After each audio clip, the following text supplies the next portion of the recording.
Hi everybody, it's Joey Remenyi from seekingbalance.com.au. I'm a vestibular audiologist and neuroplasticity therapist, and I love to share human stories about recovery and transformation and people really stepping into their power. And I'm really blessed today because I have a young man called Stefan on the call who's calling in from the States, and I want to welcome you to the call. So welcome, Stefan. Thank you. Thank you so much for having me. My pleasure. And where are you calling in from today? I'm calling in from New York City. Great, New York City.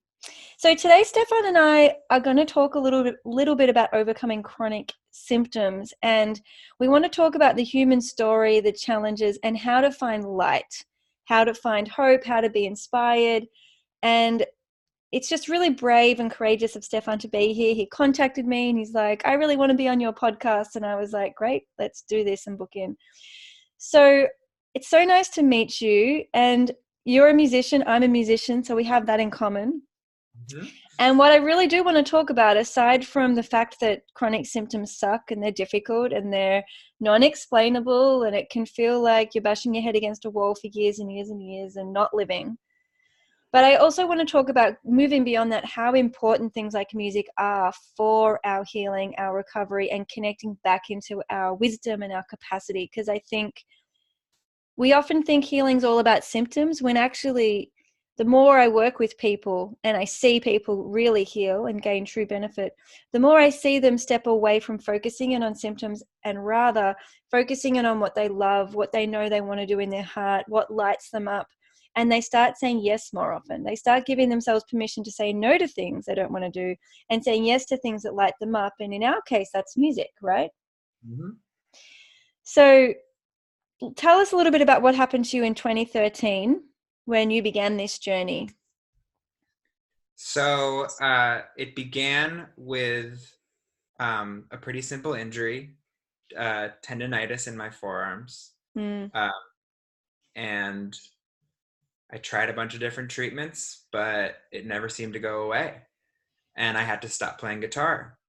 And then in 2014, I was getting strep throat a lot. So I had my tonsils out. And the sensation of the surgery also never went away, just persisted.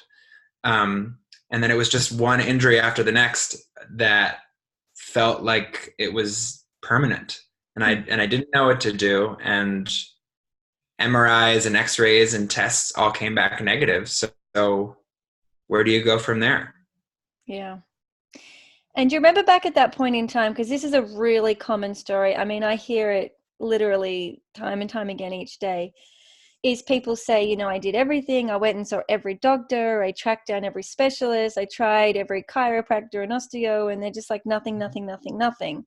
And on one hand, they're like, well, I should be grateful I don't have a tumor or some kind of fatal condition. But on the other hand, I'm so frustrated. I want them to find something. Why aren't they explaining this to me? So how did you feel in that journey of just going, all of my test results are normal, but I don't feel normal? So there's a mismatch between what the medical world is finding, but what you're feeling. How did that go for you? I mean, I totally understand the perspective of thinking, I don't really care how serious it is. I just want a diagnosis. Yeah. To be in that state of limbo and not knowing what you have means you don't have a prognosis and you don't know if it's permanent. And so you don't, for me, I didn't know how to accommodate my new lack of ability because I didn't know how long it would last. And I didn't want to I didn't want there to feel like there was a sense of permanence because I didn't know what I was dealing with. Yeah. Yeah, that's a great way to phrase it too. And I think part of the rock steady healing process, which I support clients through with vertigo and tinnitus, which will be some of the listeners out here enjoying your call, is it's about holding the diagnosis lightly. And rather than getting stuck on this chronic search for diagnosis and answers, and basically we want the medical world to prove we're abnormal. It's like, I'm definitely abnormal. I feel it. I know it. So you need to prove that to me. I need more tests, right? Rather than going through that route of of seeking the abnormality and seeking the justification. It's like, hold the diagnosis lightly, hold the lack of diagnosis lightly, and actually seek medical clearance. Get the medical world to prove to you that there is nothing fundamentally wrong with your body and you have everything you need to be a functioning, normal human being. And so that's the physical aspect. And the doctors are so good at what they do. They will find something. If there's something in the bloods or the bone or the brain, believe me, they're going to find it. That's totally what they're trained in. Now, humans are physical, mental, emotional, spiritual beings. If the doctors are not finding anything in that physical pizza slice of the pie, chances are there are mental, emotional, and spiritual layers and aspects at play that are impacting the neuronal firing of the body.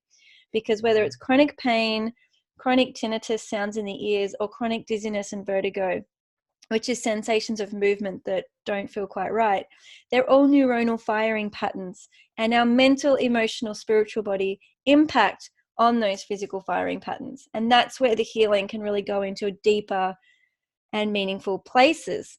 So we're at 2014 in your story, no diagnosis, and you're feeling hopeless, which PS is a recipe for depression, feeling like the future is hopeless. So where did you go from there? I mean, I sought out, like I'm sure many of your listeners did, I sought out a bunch of alternative treatments. And, you know, I was working with all these Western medical doctors, but also like pursuing homeopathy and, I mean, anything that anybody could suggest to me, I was willing and ready to try. And would it be fair to say that at that point in your journey, how old were you, if you don't mind me asking? I was 23. Yeah, so pretty young. Mm-hmm. Um, and I would say it's pretty fair in that part of your journey that you were seeking externally. You're wanting someone else to give you the magic elixir or the Absolutely. pill or the solution or the algorithm, right? So it's the external goose chase. Yes. Yeah. And Yes. how long did you find yourself on that goose chase?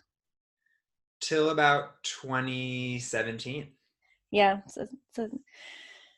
And how much have you learned in that? What did you learn in that goose chase? What did I learn in that goose chase? I became, I think, pretty good at finding silver linings in my situation. Mm, And, you know, one big one was that when I wasn't able to play guitar for that year, but I could still sing, yeah. I started pursuing different types of music, and I started making pop music. And whereas I had been a folk musician, um, I found new ways to make music and new ways to write songs, and you know, and ultimately it was I'm thankful for that. Yeah. Um, and also, you know, taking the time to uh, really put into my friendships and build other aspects of my life where I could, you know, I couldn't build my career. So I did a lot of research, and I learned a lot about my city and about my country and the world. And also, I'm a queer person. I'm a gay man. So Mm, taking the time to really explore my identity was invaluable. So I really appreciate that. As hard as it was, I learned to really appreciate the time that it afforded me. yeah. And I often ask my clients when they come to see me, because often it has been well over a year, if not, a decade for some people. And as they go through this work that you're talking about, and it's the dark night of the soul, and it's when we go in and we have to ask some difficult questions and we have to listen to our own wisdom answers. And I'll often ask them, has there been a gift in this process? So, you've had these very difficult symptoms, and that might also include anxiety and depression and isolation and this I can't do anything attitude, feel like losing self-confidence, losing self-belief. A really big one in clients with tinnitus and vertigo is losing faith in their body. They don't trust their body anymore because it's giving bogus signals. So there's this like self-rejection going on. But when we can go really deep into that and go beyond it, go underneath it, and start to talk, look at ourselves as a physical, mental, emotional, spiritual being, and become friends with ourselves and learn to acquaint and develop a new friendship. And for many people, this will mean, exploring our sexuality. And because that is a way we contact joy, and we contact spirituality, in that kind of letting go of orgasm. And if that's all suppressed, there's a part of us that's not able to communicate and to really connect with other, or even deeper with ourselves. So it's really beautiful that at such a young age you were able to find that gift and surrender, because I do think that's one of the key elements to healing, is surrender to what is. And rather than say, why do I feel this? Why is it there? Why? Don't ask why anymore. Ask, body, how can I support you? So ask your body, how can I support you? Ask your emotions, how can I support you? Ask your sexuality, how can I support you? Right? Go deep into saying how, what can I do about it? So I'd love you to talk through, Stefan, that those little moments of light that came to you and you realized, wow, I've got to change. It doesn't matter how many doctors I see and how many therapists or how many supplements I take. Something inside of me has to change. Do you want to talk us through that learning journey? Yeah. Well, as you may have mentioned, or I can't remember, I did go to the Mayo Clinic in Minnesota, and I don't want to talk too much about that, but the experience afterwards was where I really started exploring my relationship to pain and my relationship to fear. Yeah. And and it was through a woman that I met, a fellow patient in the program, who really showed me how, just through her presence and light and deep human understanding, how scared she saw that I was. Wow. And confronting that fear was probably, I mean, that truly is the greatest silver lining of all of this, because I was afraid of my symptoms. I was afraid of my house burning down. I was afraid of my parents dying. I was afraid of, I mean, any catastrophic thought. I probably had it and probably held on to it. And so once I started challenging that fear, it all worked towards the same goal. I mean, even, not checking the doors 2-3 times in a night and just going to bed, knowing that I had locked them, knowing that everything is fine. That learning allowed me to, whenever I experience symptoms, to not check in with those symptoms, to not have to, stretch my arms or cough or gargle or do whatever these pain behaviors, these behaviors that were associated with my symptoms, to not go there. I didn't have to check in and make sure I was okay, because I knew that I was okay. Yeah, sometimes we call those hypervigilance behaviors. And it can also be a form of avoidance behavior too, when we get so almost obsessed with checking our symptoms. Are they still there? What's the severity of them? That it really does take time, and it robs us of actually living in the moment of things we actually want to do and want to feel, because we're so busy being hyper vigilant and hyper focused on what we don't want. We actually close off the opportunity for what we do want.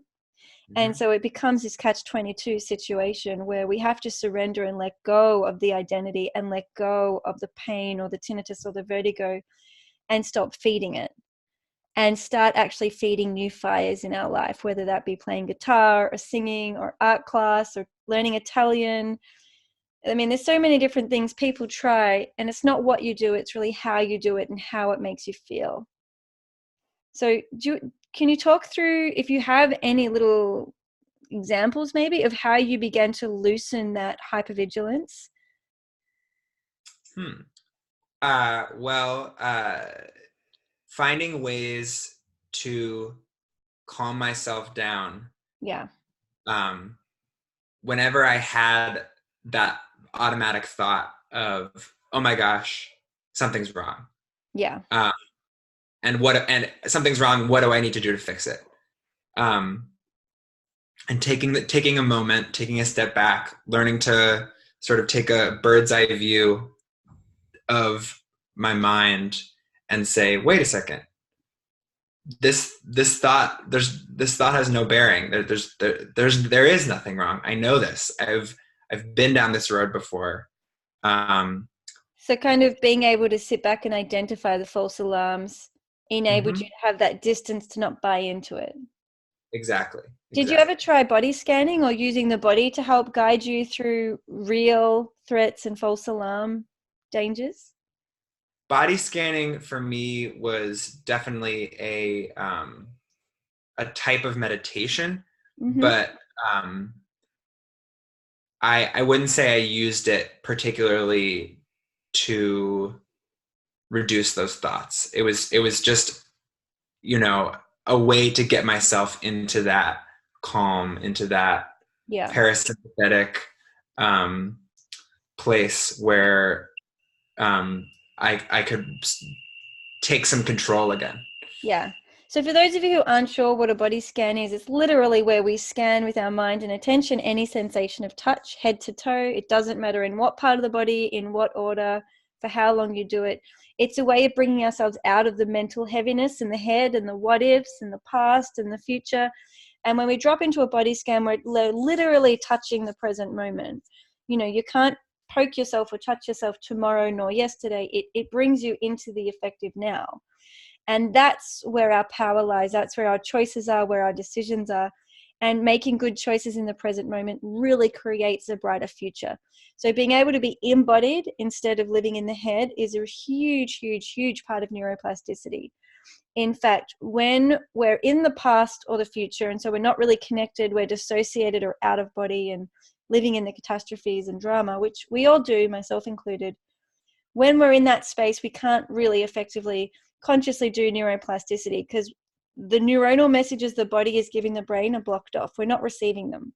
We're like, no, I don't want to feel that. I'm numbing out to that. I'll go watch TV or I'll drink alcohol or pop some pills. I don't want to feel the body. And so the brain isn't able to really collect that data and use it.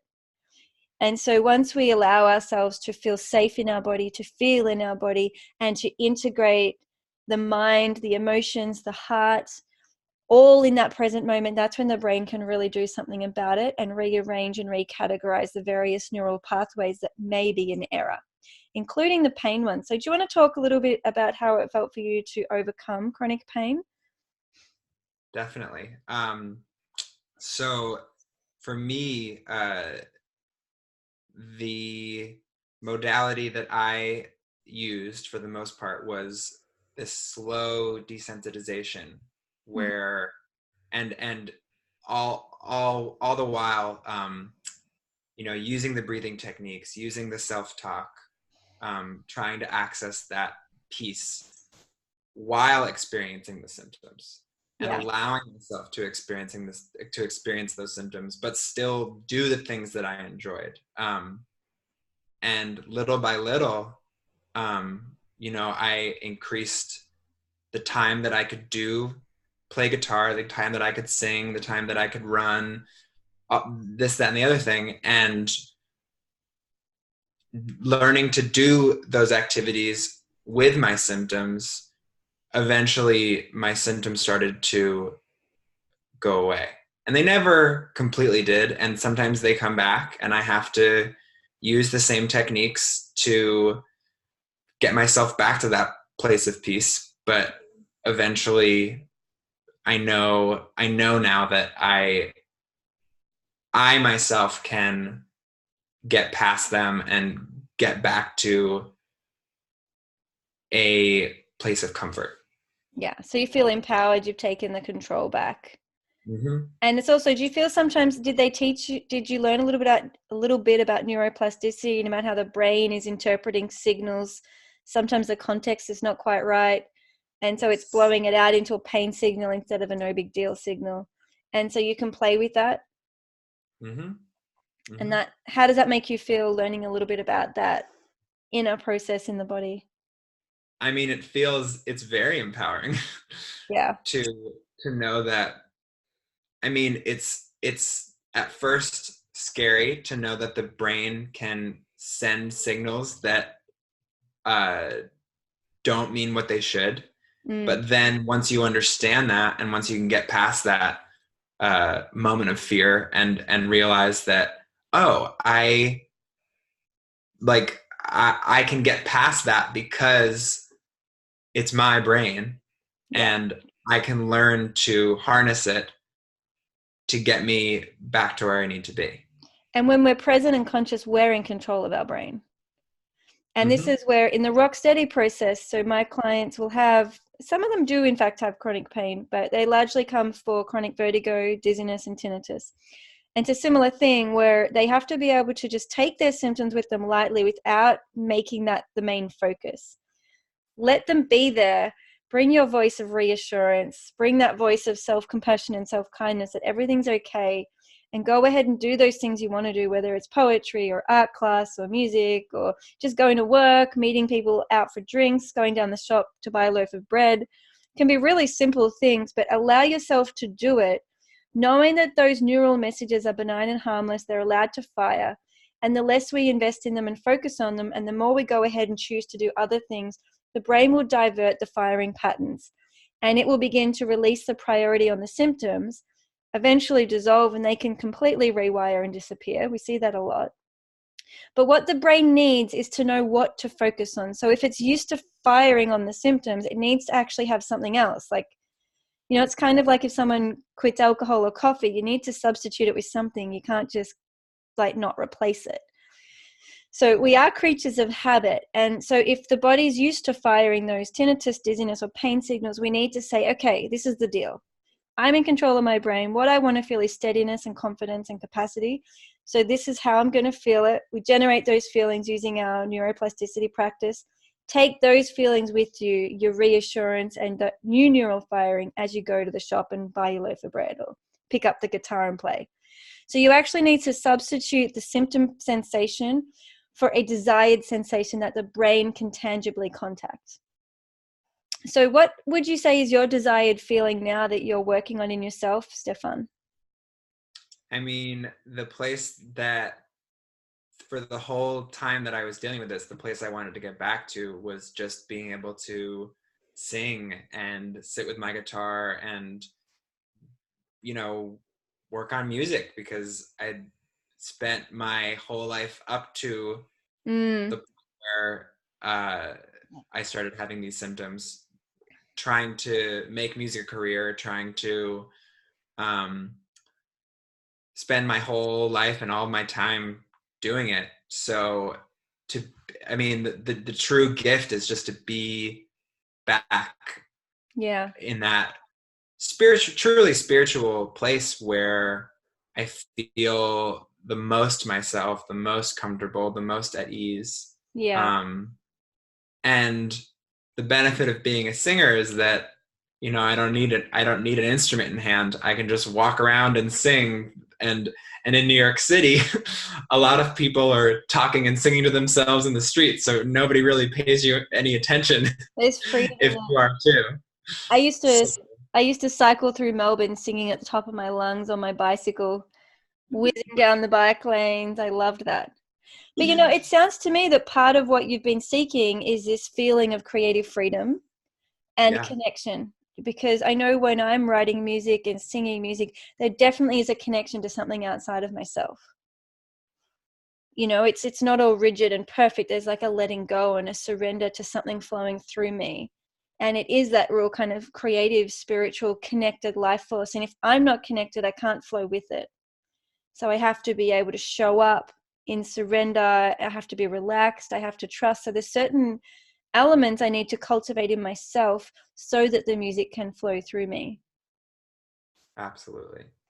So, anyone can sit and hold a guitar, but to really communicate and sing and move through that instrument takes a lot of trust and surrender and allowing. And often if we've got our head caught in symptoms, we simply can't do that. It's a disconnect. Mm-hmm. And there's also a vulnerability in, especially in a performance aspect. Yeah. And truly during my time dealing with these chronic symptoms, that was one of the hardest things, is not being able to access that vulnerability. And it made it difficult for me to pursue relationships and to be the type of friend I wanted to be. But now to have access to that again Yeah. is That's invaluable. That's really beautiful. Thank you for sharing that. And I want to make sure I've heard you properly and flesh it out a bit. Because I know you've just gone back to performing this year. So congratulations, that's huge. And it's interesting how you've said, like I think what you said was when you were deeper in your symptoms, like it was harder to be vulnerable because the world, I suppose, was so closed in. And there was so much less opportunity to connect with people or to be creative because it was this real I can't attitude. I can't do this. I can't play my guitar. I can't sing. I can't go here. I can't go there. And that's often what happens when we're really lost in our fear, is our world shrinks. We become isolated, withdrawn, anxious, depressed, lonely, and symptoms are front and center. And as we begin to loosen the symptoms and let them just be behind us, so they're still there, but we're just not focusing on them, and we can open our heart, move in with the self-reassurance and kindness and try new things, that's when we really open ourselves up for vulnerability. And that's why I say to people, healing takes courage. It's not someone else telling you what to do. It's you choosing what you need and what you want every moment of the day. And it's you backing yourself and saying, I'm worth it. And so really opening up exposes us to this very much empowered sense of vulnerability, because in order for us to grow and change, we need to feel vulnerable. You know, if we're going to catch that bigger wave, we've got to paddle for the bigger wave, and it's scary, and then you can surf it. And I know with music, often it's a huge leap of faith in improvising and not really knowing what's coming next or how I'm going to move with it. But there has to be a surrender and a vulnerability to let that opportunity arise instead of closing down to it and saying, I can't. So for those of you listening, I think it's really like food for thought. It's a really juicy conversation to have with yourself in your own time about, am I hiding in my symptoms? And is there something safe about just having a blanket statement, I can't do this? I have many ears, therefore I can't drive. Or I have many ears, therefore I can't this. Or I have tinnitus, therefore I can't work. Just notice if there's an element of kind of safety in that I can't statement.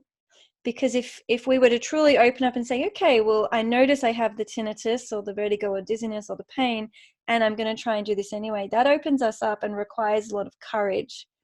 And so I really commend everybody who's in the Rocksteady process or in any other program who's going through this opening up and allowing the vulnerability to start to ground and earth.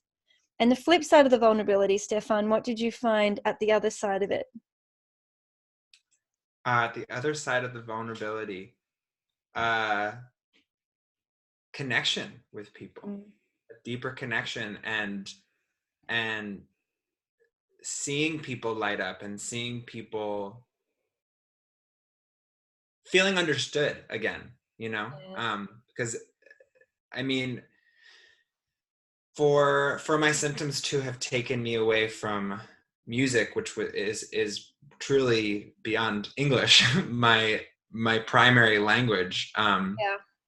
Yeah. I feel like I'm being understood again, and so much more so than I was even before my symptoms started, because now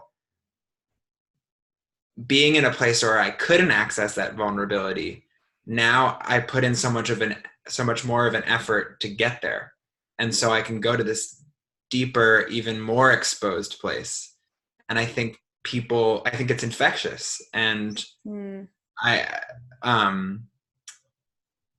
I'm always drawn to people that can,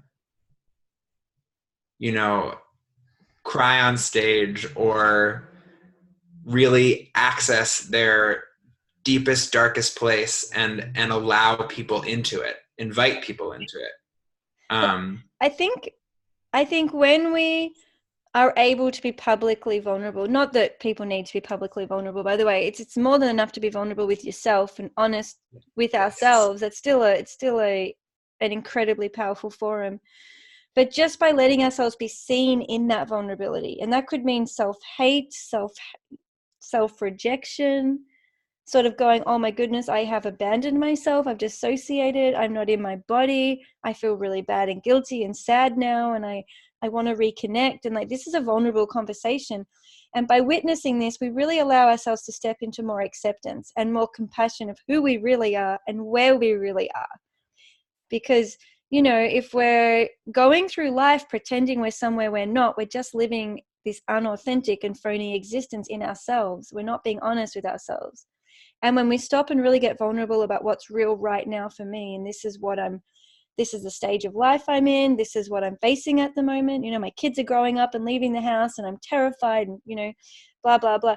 Really facing those vulnerabilities and feeling it viscerally, embodying it, gives ourselves permission to step into more acceptance. And when we do that publicly, we're actually celebrating ourselves as we are and publicly being witnessed, which is very powerful.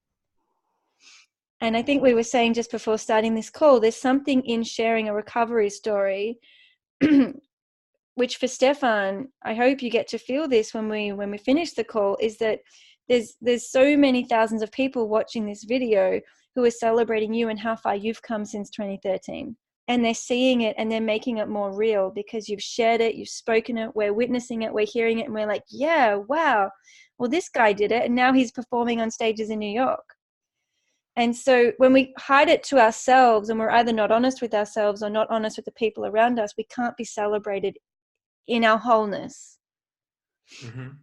And as you say, we often do connect with people through vulnerability. It's not when we've always got our act together and life's good and it's all easy and happy. You know, that can be a bit plastic at times and a bit feigned or a bit forced. So I think that's a really beautiful thing that came out of your journey and the gift. And creatively, I imagine this is going to be just a gold field for you to explore. Yes, of course. So, Stefan, do you have any closing words or things that you want to wrap up your story in terms of who you are now? I mean, I always love to ask everyone I interview is, how has your relationship to yourself changed? I mean, understanding that I have the power to change my circumstance, Yeah. and that's truly mine alone. I don't have to wait for some external force, or as you said, you know, some magic pill Yeah. to make it happen. I mean, even with my career, you know, there are ups and downs, and there are you know, paths that you walk down that might end in a dead end, and you have to turn around and go down a new path. But knowing that, just having this empowerment through overcoming my symptoms is amazing. It's And, truly amazing. and at such a young age, it really is a credit to you. Thank you. I mean, so many other people at your age would just be goofing off and completely have not had to face any of these conversations or questions, and they won't know that about themselves for many, many years to come. So it's really beautiful to meet you. And I've loved visiting your website, and I highly recommend that people jump on and check Stefan. So it's StefanAlexandr.com, and I'll put a link in at the bottom of this chat. So stefanalexander.com. And yeah, I just can't wait to see how you take this new exploration of creativity and connection, because I think it's coming from such an embodied place of authenticity now that you're not having to call it in or imitate, you know. So it'd be really interesting to see how your music expands and spreads this message into the world. Thanks so much. It's my absolute pleasure. Thank you for reaching out, and I look forward to following your musical career. Thank you. Bye, Stefan. Bye. For those of you out there with vertigo or tinnitus or chronic symptoms that you just can't quite seem to get on top of, visit seekingbalance.com.au. I'm Joey Remenyi. There's loads of resources on my website, and I really hope you find the support you need. So bye for now.